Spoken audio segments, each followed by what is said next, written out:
Cara melewati CAPTCHA atau gambar teka-teki saat menyelesaikan pendaftaran Bing Image Creator.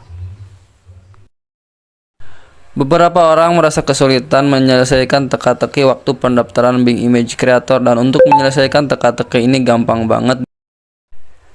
Kalian tinggal mengarahkan bagian depan gambar sesuai dengan arah telunjuk. Contohnya gambar ini di mana gambar tangan menunjuk ke arah bagian kanan dan agak miring.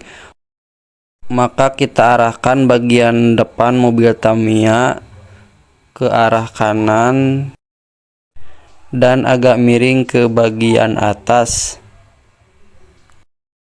sesuai dengan arah yang ditunjuk oleh gambar tangan. Selanjutnya tinggal kalian klik kirim dan ulangi gambar yang lain sesuai dengan cara tadi yang sudah kita lakukan. Dan verifikasi akan selesai ketika kalian sudah menyelesaikan semua gambar teka-teki saat pendaftaran Bing Image Creator ini. Oke, baiklah, itu tadi bagaimana cara menyelesaikan gambar teka-teki saat pendaftaran Bing Image Creator. Terima kasih sudah menonton dan sampai jumpa di video seputar tutorial AI lainnya.